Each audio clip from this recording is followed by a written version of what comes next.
श्री गणेशाय नमः।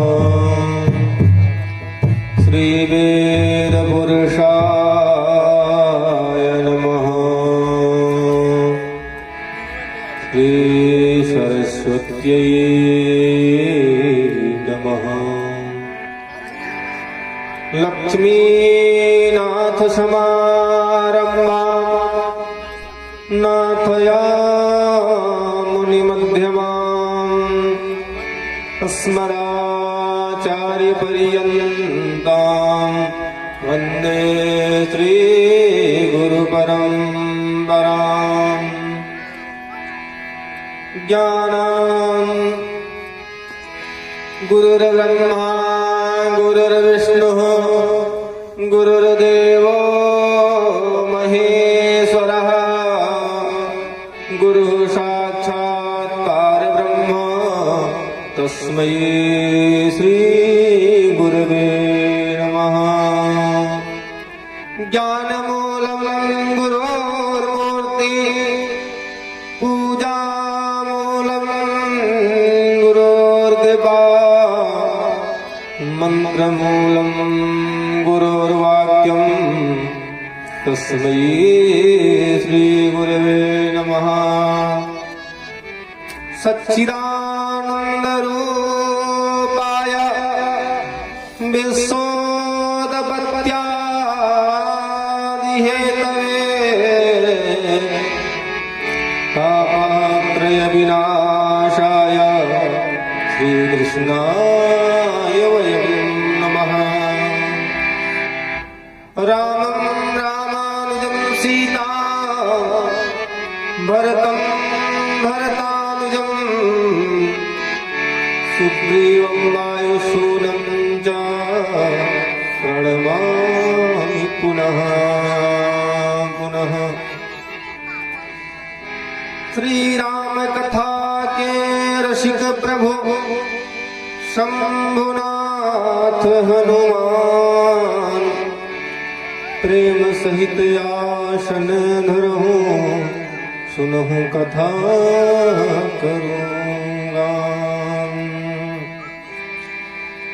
जय जय श्री राधा रमण जय जय नवल किशोर जय गोपी चित चोर प्रभु जय जय माखन चोर जय जय माखन चोर। बोलिए श्री भागवत महापुराण की जय। कारण करुणा वरुणालय भक्त कल्प कृपा वांछा तरु श्री परम पिता अखिल हे प्रतनीक राधा माधव के चरणों में अनंत कोट नमस्कार करके उपस्थित समस्त दिव्य श्रोत्रिय वर्ग वृद्धजन श्रेष्ठ जन भ्रातृ बंधु और सती सावित्री अनुसुईया के चरित्र को चरितार्थ करने वाली भक्तिमयी समस्त माताएं बहनें सभी के हृदय में विराजित परमपिता परमात्मा को नमस्कार करके हमारे समकक्ष बैठे हमारे भ्रातृबंधु जो संगीत वादन कर रहे हैं सभी को साधुवाद। भगवान की असीम अनुकंपा प्राप्त हुई। कल कथा में प्रसंग आया कि जन्मांतरे भवेत् पुण्यम तदा में भागवतम लभेत्। प्यारे, जब अनेक जन्म के पुण्य एकत्रित होते हैं तब मनुष्य को कहीं शुभ कर्म यज्ञ अनुष्ठान इत्यादि करने का शुभ अवसर प्राप्त होता है। नहीं, संसार सागर है और सागर से पार करना संभव नहीं। अनेक मुनि महात्मा गोस्वामी जी कहते हैं कि जन्म जन्म मुनि जतन कराही जन्म जन्म मुनि जतन कराही, अंत राम कहे आवत राहे। जन्म जन्म मुनि जतन कराही, अंत राम कहे आवत राहे। जन्म मुनि जतन कराही, अंत राम कहे आवत राहे। होता क्या है प्यारे, हम जिस चीज में रमे रहते हैं, जो हमारे संसार में दिन रात जिसका प्रेम हमसे लगा रहता है, अंतिम समय में हमको उसी की याद आती है। कैसे? हम जिससे अत्यंत प्रेम करते हैं, हमारा घर, हमारा परिवार, हमारे बच्चे, हमारे सगे संबंधी, जिससे दिन रात प्रेम करते हैं, अंत में उसी की स्मृति याद आती है। मरते समय भी जिस बालक को देखकर पूरा जिंदगी बीत गया, अंतिम समय में सोचते हैं भैया पिंटुआ नहीं आया, उसको देख लेते। अंतिम समय कहते हैं एक माता जी थी, उनका एक बालक कहीं था बाहर दूसरे देश में, प्राण अटके थे, मरने को शेष सैया पे पड़ी थी, लेकिन प्राण निकल नहीं रहा था। कहीं मेरा नतिया नहीं आया और उसको देखे बिना मैं कैसे मर जाऊं। डॉक्टर कहे भैया ये बचेंगी नहीं, लेकिन घर वाले परेशान करें क्या, प्राण अटका हुआ है, अब जाए कि तब, लेकिन निकल नहीं रहा है। अंतिम समय में उपाय किया गया, एक पुतला बनाया गया और उसको ले जाकर के सजा धजा करके उनके पास ले जाया गया। देखो ये आपका नतिया आ गया, इसको छू लो। जैसे उसके ऊपर हाथ रखी, सीताराम हो गया। बोले बाकी बिहारी लाल की। तो हमारी जिससे प्रीति निरंतर लगी रहती है, उसी में मन लगा रहता है। भगवन्ते नारायण स्मृति, कथा सुनने का साधन है और कथा का फल यही है कि अंतिम समय में भगवान का नाम निकल जाए हमारे मुख से। लेकिन निकलेगा कब? जब हम नित्य निरंतर जपते रहेंगे। तो अब शेष सैया पे पड़े रहेंगे तो याद आएगा आज हमने जप नहीं किया, आज हमने पूजा नहीं किया, और वहीं पर यदि याद आ गया तो फिर कल्याण हो जाएगा प्यारे। संसार सागर है, यहाँ कहते हैं गृह कारज नाना जंजाला, गृह कारज नाना जंजाला, गृह कारज नाना जंजाला, ते अति दुर्गम शरण विशाला, ते अति दुर्गम शरण विशाला।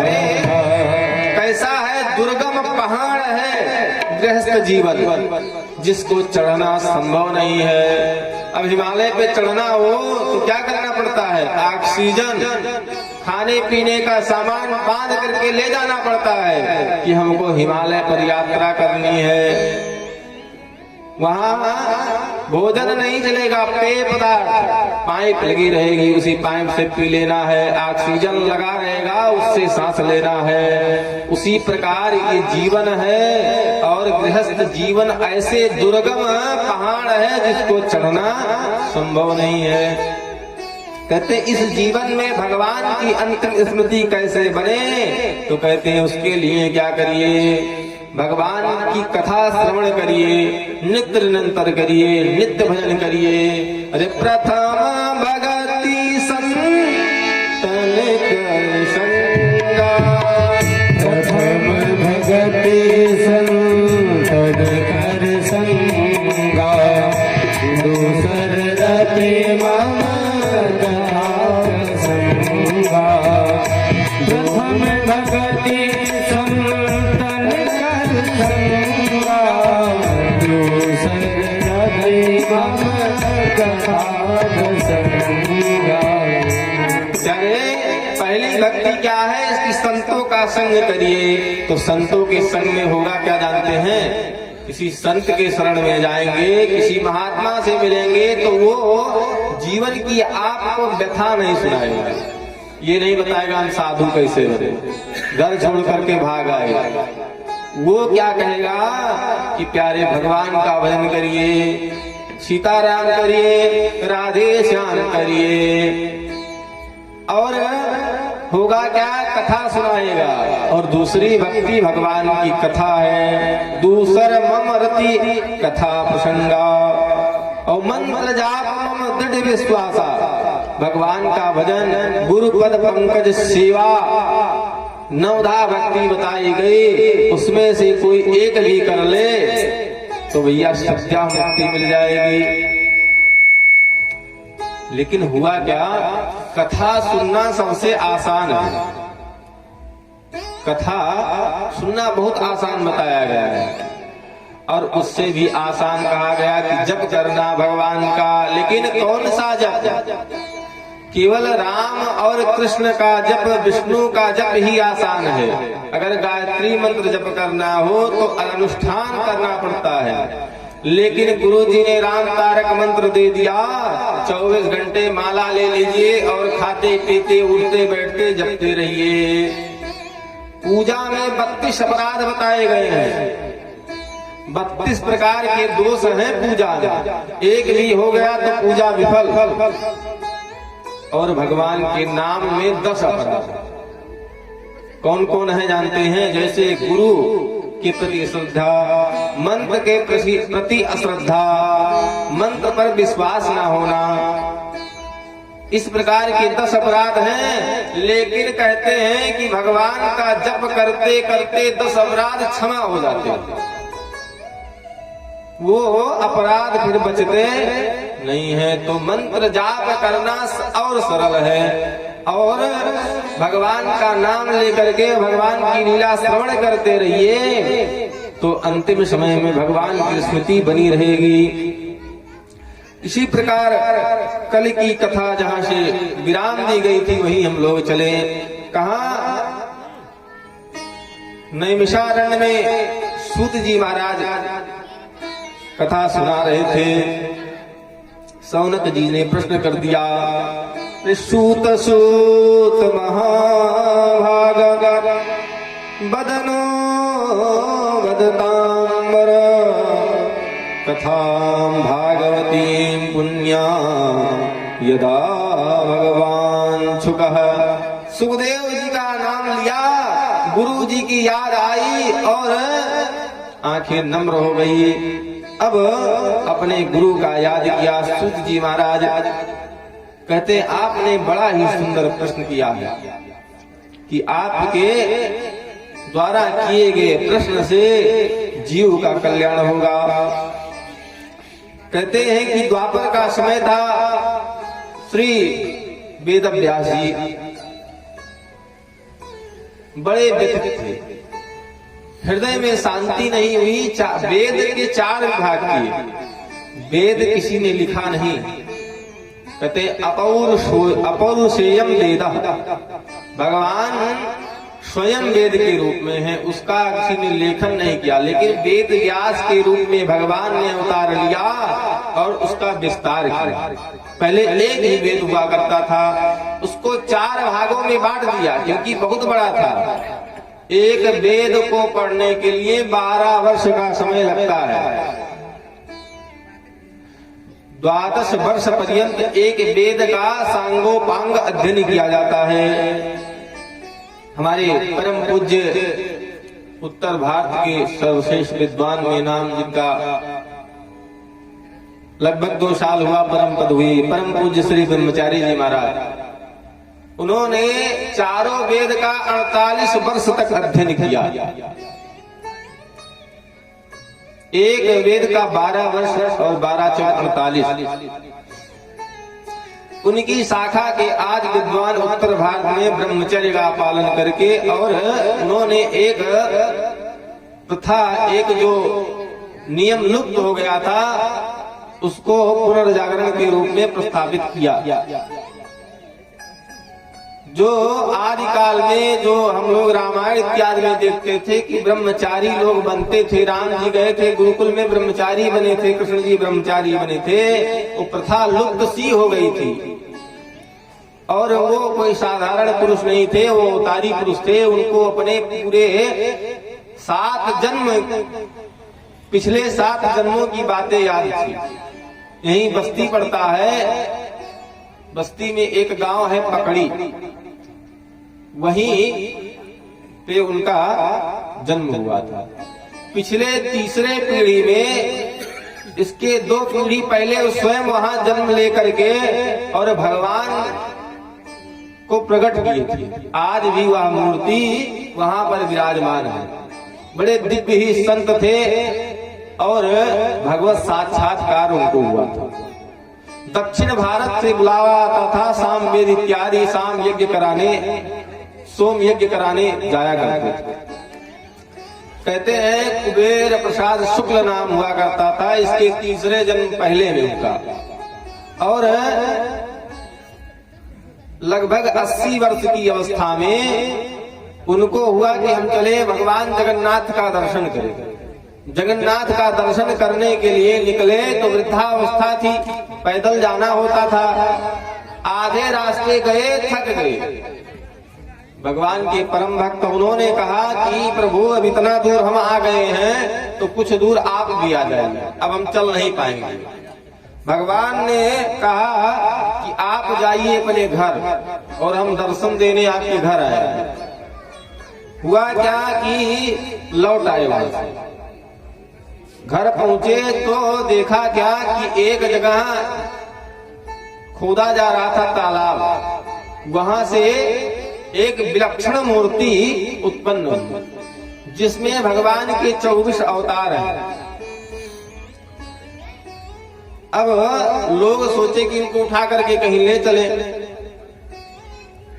उठाया गया उनको, 10-15 लोग मिल करके उठाए, लेकर आए, घर रखा गया जो प्रधान जी थे उनके। और रात में स्वप्न दिए भगवान उनको कि हम आए हैं शुक्ला जी के घर, बिंदेश्वरी प्रसाद शुक्ल हैं, उनके घर आए, उनके घर हमको पहुंचा दो, नहीं फिर आपका समूल नाश हो जाएगा।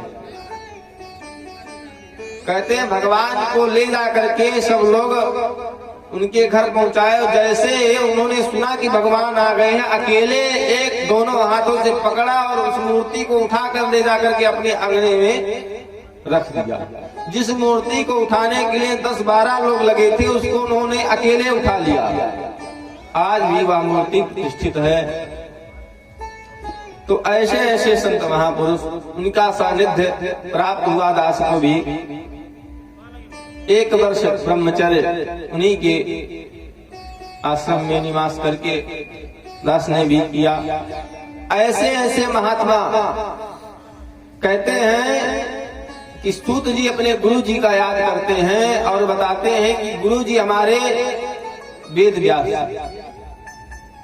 वेद व्यास जी ने 4 विभाग किया वेद का, पुराण लिखे, 6 शास्त्र, 18 पुराणों की रचना की।